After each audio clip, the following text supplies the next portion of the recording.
Today from TacKnives we have the MT9T priced at $69.95.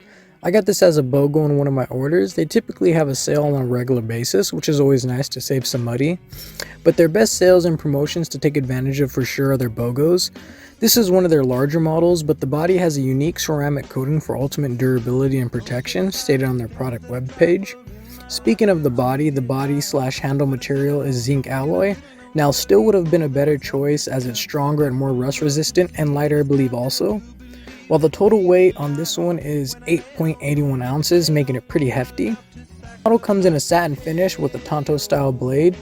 And recently I've just been obsessed with mirror finishes. It really adds a nice premium look, and plus you can always check if you have something stuck in between your teeth. And on a side note, if you haven't already, definitely recommend you go watch American Pie. They do offer the model in a variety of blade styles. Here's a few of them. It also has a D2 blade which has good edge retention, lending nicely to utility work and has no problem breaking down boxes. I spent about 10 minutes cutting up cardboard and the edge held up nicely with no drag whatsoever. The blade width is 0.71 inches and the blade thickness is 0.11 inches. The slim profile also helps slicing through cardboard.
Now it has a total blade length of 3.74 inches, good for most food prep situations and making sandwiches.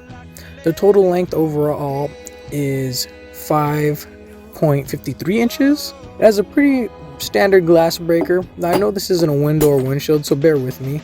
But worst case scenario, you can just throw the knife through a window if you had to. It's heavy enough and the ceramic coating pretty much makes it invincible. The ball bearing seems to be hardened still, unlike the Mini TK Pro. I was disappointed when I tested the glass breaker. It was soft still and flattened out after a single use. To watch the TK Pro Mini review, click the tab in the top right corner. Next is a demo of durability. Some critics seem to think if it's not a Microtech or anything along those lines, the OTF is just going to collapse and fail when it meets any stabbing resistance. I don't know what they're stabbing, but you shouldn't be stabbing anything but soft targets like cardboard, zombie heads, fruit, or flesh. But God forbid you ever put in a situation where you have to defend yourself and take another life, especially with a knife.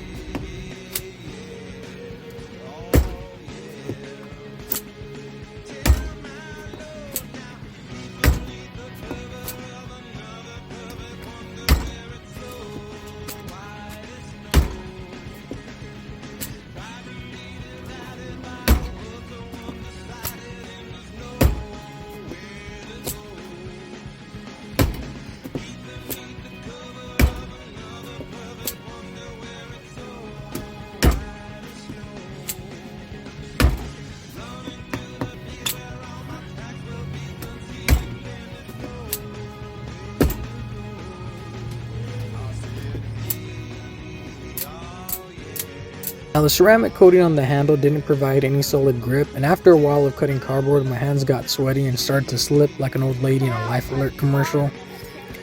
Also, there's not enough jimping going down where the finger pointer rests, so the finger tends to slip, and you just don't get a good grasp when you push up to deploy, so I added some adhesive grips, and it actually improved it a lot.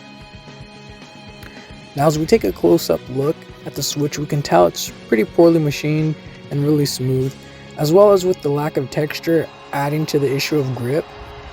Overall, I don't really like the lack of attention to detail on the hardware, but the D2 blade has good performance and the action is really solid. They make really good gifts on the fly, but I'd recommend you spend a little extra money on yourself and get one of their premium models. Stay tuned for my next review on what I call John Wick's equalizer.